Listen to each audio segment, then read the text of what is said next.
Hey, what's happening, man? It's your boy AcashOnDeck. Don't forget to own that, man. You now rocking with Mel Major, Big Mouth Media. Change it!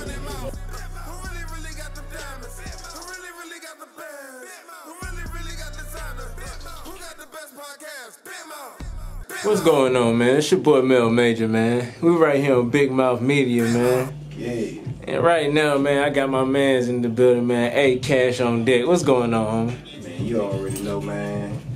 Living, bro. You living? Yeah, I'm living. We living. Certified. Yeah. Speaking of living, man, you dropped the project, man. I think this was your last project you put out, right? Yeah, Live Life 2.0. Yeah. About a good year and a half, 2 years ago. Okay. And man, that was life. We living now. Okay. That was life though. Like, you know, it was a lot going on around that time, and the music was just it was so authentic. It wasn't something that I really thought it was gonna come together like how it came together. Mm-hmm. But it did. And you know, outside of that, the music was great. It was a great project. We still pushing it, you know. Breakdown did a good numbers on that. Minutes did a good numbers on that. Right, I don't think I slept that whole 3 weeks. Right. Yeah. That's crazy. But before we talk more into that, the making of that project, let's talk about pretty much like the beginnings of you, like AcashOnDeck. Like, how'd you come up with your name? Shoot, man, my first name, you know, my name is Anthony, so that's where the A came from. And, okay. You know, come from where I'm from, you know, Brooklyn, New York. Like, are you from New York? Yeah. You from the town? Yeah, I'm from up top. Been out there 13 years, born and raised. Okay. Lived there, hospital baby. That's what they explained. The crazy thing about it is, you know, the cash part pretty much came from like just being around it. You know, just always, you know, that was always like an object. That was kind of like a motivation for me to keep, you know, going and get it. I always grew up around older folks, and you know, Acash. Then we got the on deck part came down a little bit longer down the line because there was a couple of internet artists that was, you know, named Acash. Yeah, it's a few. It's like a producer in Raleigh named Acash, right? I think so. Yeah. I think so. So you know, I think I got a link. If it is, I got a link with them. Yeah. But the on deck part just pretty much came from, you know, being on deckable. You know what I'm saying? What does that mean? On deckable, just, you know, just always, you know, having. Okay. You know, somebody need it, if you know, I can get it for you, type lifestyle, type shit. You know what I'm saying? Okay. So, you know, we put that all together, you know, AcashOnDeck, you know, the beats, on deck, you know what I'm saying? All that shit. Okay. What else you had on deck other than beats? We had beats, we had features, you know, did a lot of hooks, verses, you know, medicinal things, you know what I'm saying? So I pretty much just, you know, it was always that type of lifestyle for me, like supply and demand. Mm-hmm. You know, growing up, actually really realizing it was a supply and demand situation. So on that, AcashOnDeck. Then what made you start doing music? What got you into that though? I started when I was probably about 7 years old. My father got locked up when I was 2. And he did about 23 years in prison. He out now. But he did about 23 years out of my 28. So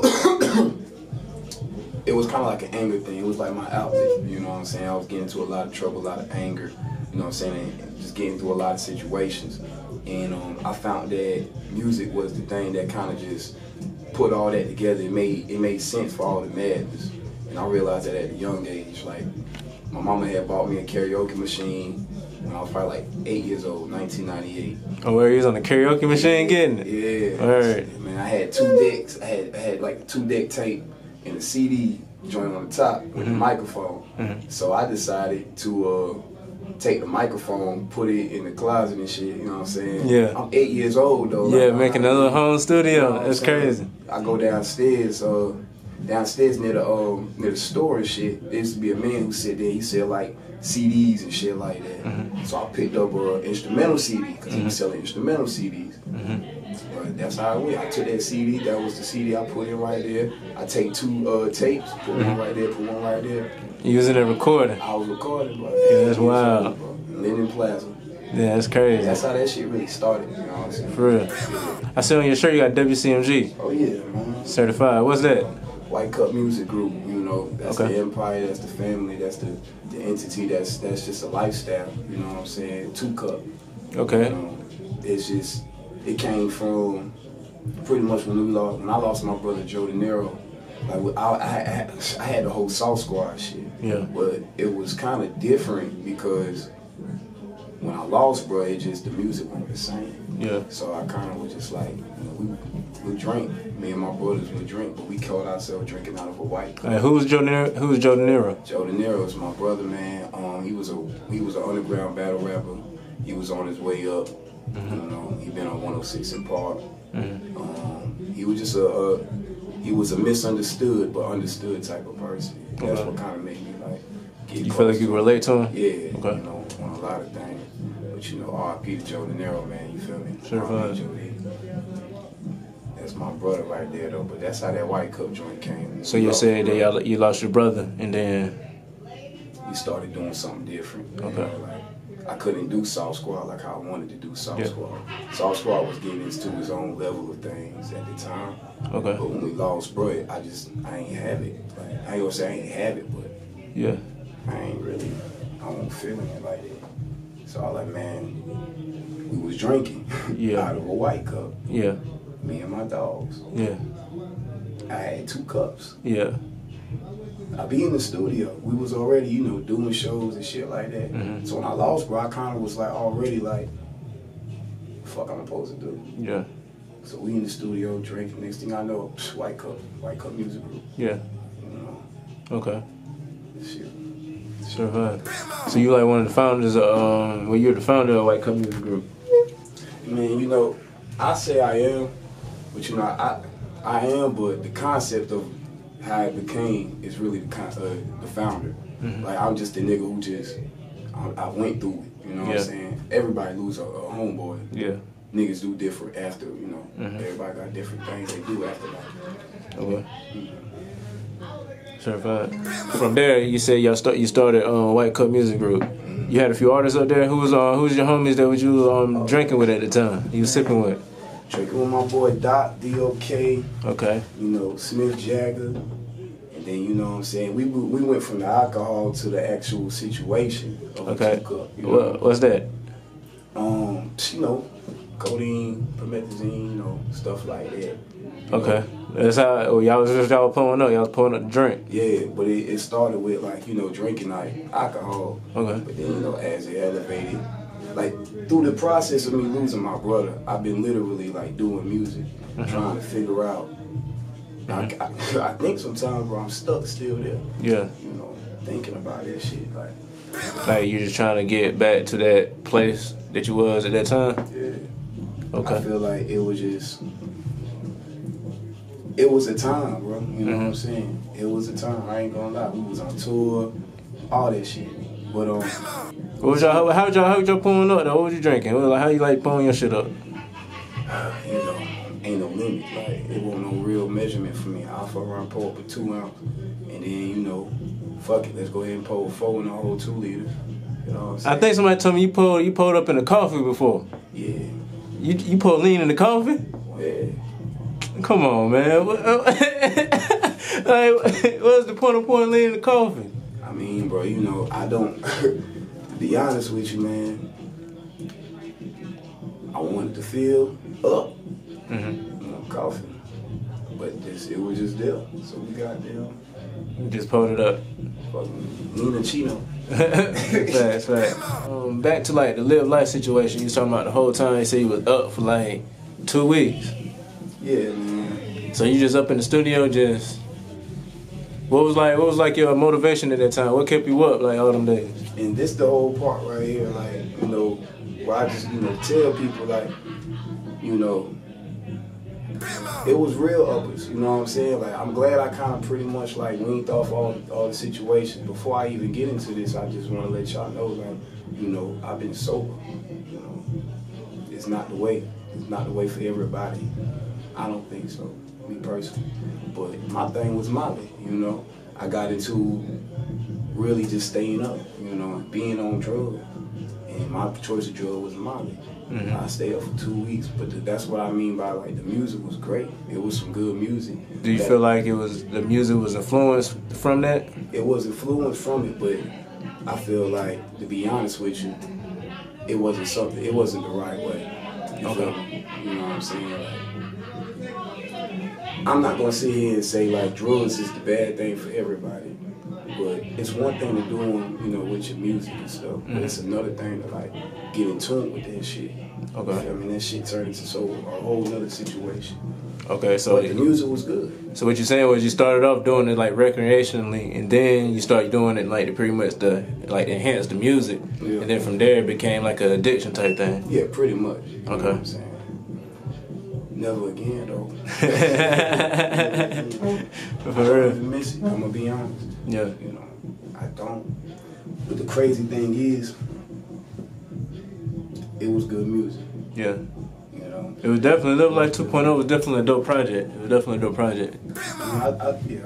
I was with you through some of the process of that project, so it was definitely a roller coaster ride during that time. Yeah, man, we was up there. Now, like I said, you know, it is what it was. You know what I'm saying? I learned a lot from that situation. Me personally, I just don't see it happening.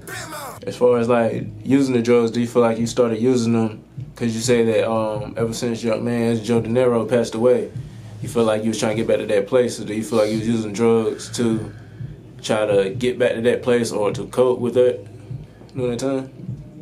Yeah, I could say that's part of the reason, because I mean, even when bro was alive, like, I still be, you know, I still fuck around from time to time, you know, but I was younger, so it was kind of like the thing. But after he passed away, I pretty much was like, all right, man, this shit about to get lit. Like, I don't want to think about the shit, this, that, and third. Like, you know, I suppressed this whole thing right here, bro, for 10 years of my career. You know, made great music. That's the crazy part about it. Yeah. You said 10 years, so you say you've been in the rap game 10 years? I've been in about 15. 15 plus. Certified. You know, at this point right now, it's more about like progression. Self-progression, mind progression. You know, I personally feel like the music that you put out, it comes from you. It got to come from you, even if it ain't something that you live or whatever the situation is. But it came from you, and the next person who would connect to that energy of music that you got going on right then and there, you just made something happen. You know. Facts. So I gotta do it a specific way. I talk to a lot of people, a lot of artists. They say that, well, really in Raleigh, I can say a lot in Raleigh. A lot of rappers in Raleigh, North Carolina, is rapping because of you. Like, you have influenced a lot of rappers in the Raleigh area. I had the interview with like FIU maybe like 3 weeks ago, and I said that in their interview, and they said they certified that as well. Yeah. So how you feel about that? Do you feel like you like an influence to like the Raleigh hip hop rap culture? I mean, yeah, I do. But I always tell people this, like, y'all had it, everybody got it already in me, you know. I just like the shit, you know what I'm saying? And I like it. Like, if I like the music and I feel like, yo, you could do something with that shit, yo, like, why not show you what I know? Right. You know what I'm saying? Like, well, let me help, why not? So I stay humble about that statement, because I feel like everybody already came to the game with their own situation. I just pretty much was just like, you know, I'm help. If you ain't useful, you useless, be utilized, but don't be used. You know what I'm saying? Yeah. But shout out to everybody, man, you feel me, who say that. I do appreciate it. But it's in y'all, man. I'm just here. Yeah. You know what I'm saying? Do you feel like that you could be like further than you are right now as an artist? As an artist, or a producer as well, because you're also a producer, right? Yeah, I can, but this the thing, like, I don't believe in losing myself. You know what I'm saying? Like, I prefer to do it at a pace, you know, more than just to like do anything for it, you know. I want everything to make sense in the long run. You're gonna stay true to yourself. Yeah, but you know, I got a son and a daughter. You know. You just had a daughter, right? Yes. January 1st. That's what's up. Yeah. She's beautiful, man. But they gotta see this. Yeah. By the time they see it, I want it to make sense. Yeah. I was having a conversation with Futuristic Fetty a few days ago, but like actually a few weeks ago. Yeah. We was talking about like the beginning times when it was WCMG, when I was actually like beginning and starting out. Yeah, man. Shout out Futuristic Fetty, Bree, Ben, Frank, bro. You feel me? Like they pioneers to the WCMG. Yeah. Like that's hands down. Like, you know, they are really the backbone of WCMG. Mm-hmm. To be honest, they're my brothers, you know? And they are the backbone, bro. And they got their own thing. And in reality, bro, like when me and Fetty dropped 80s Baby 90s Child, we was learning, you know what I'm saying? That was our first project together. Mm-hmm. But you know what I'm saying? We just, those y'all first like project putting out or together? Like together. Okay. You know what I'm saying? We put that, you know, all the way out there. It's still on iTunes and stuff like that. About like 2014. Not too long ago, but you know, that shit was crazy. You got to check it out. Mm-hmm. It was just energy. And then, you know, me and Bree, we knew each other for like over 10 plus years. Like I know them niggas, you know, these niggas that like I know. You know, they know me, I know them. But, and shit, bro, like without them, there won't be no WCMG, to be honest. Yeah. We was talking about actually like doing like movies and stuff like that. We was talking about actually like your life could deserve a movie in a sense, but we were saying like, yo, it would have to be like a Bobby Brown story type thing, yo. If we did one though. I don't want nobody, man. but even me saying that, reason me saying it is like you see, you had a son and a daughter right now, and if that movie was to come out, they seen the movie, that they would be like, yo, my dad. Yo, I want to be like this guy, or you want them to see from that movie? I want them to see, to be themselves, be creative. I want them to see pretty much to like, you ain't got to be perfect to make it your perfect. You know what I'm saying? In the long run. Okay. You know, it's going to be ups, it's going to be downs, but just be you. Just be you. Fuck it. You know what I'm saying? Yeah. Be you with some discipline. Yeah. Don't be out here making me look crazy. Yeah. You know what I mean? Yeah. Certified, man. What you got going on right now, though, man? What you pushing right now? Oh, shit, man. We got Kick It, you know what I'm saying? The single out right now. You know, we got it on the radio. And, you know, that shit jumping right now. I got the Change Gears album about to drop. I haven't put a date on it yet. I just been really just working. Change Gears, where'd that come from?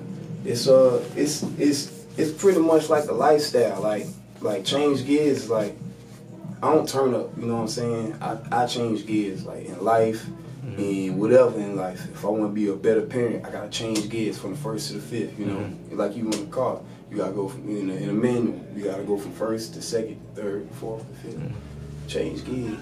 Stay in your lane, don't swerve, you know what I'm saying? You feel like this is a perfect album from your last project was Live Life 2.0. Yeah. So you feel like this is a perfect album from the transition of that to this? I feel like, yeah, I really do. I'm not on drugs. Yeah. You know, weed. Yeah. I ain't on drugs. That's the whole thing. Like, I feel like I'm more in tune. Like I take my time. Like I've been talking about the project. I ain't come up with a name for this project. I just been working on it for the last 2 years, just like sporadically. You know? So you say you've been working on this project for 2 years? Technically, you know what I'm saying? Like that's how it's really going. Like, but it ain't Live Life. It's just a new saga. Like you ain't gonna be the old Live Life thing. Cause I'm gonna leave Live Life where life was lived. Right? Yeah. You know Okay. what I'm saying? Now we changing gears. You know. So what can people expect from this project?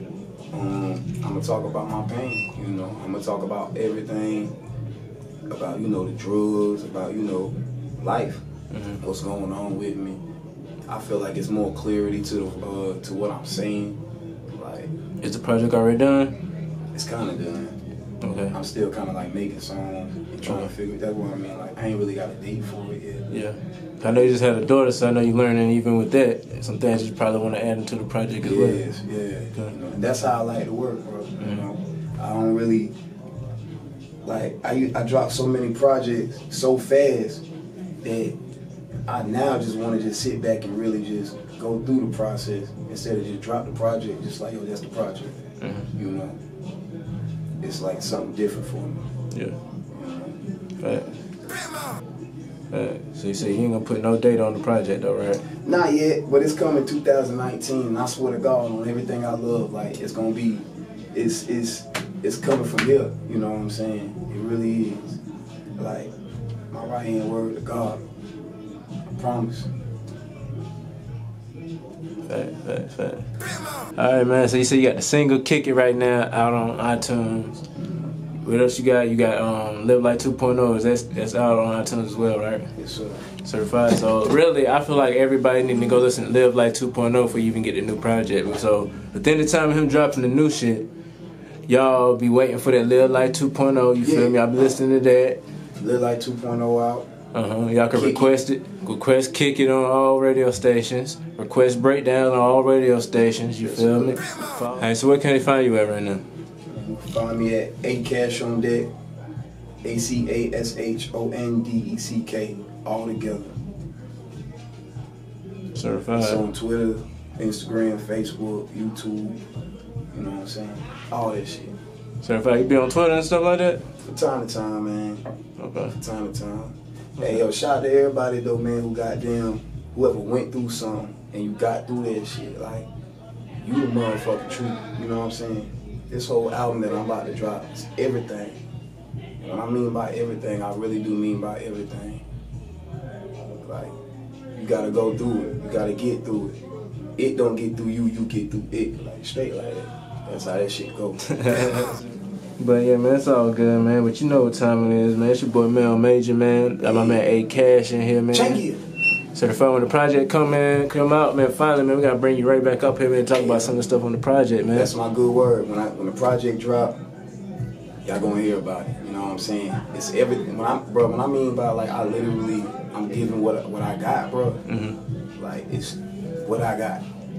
That's what's up. For real.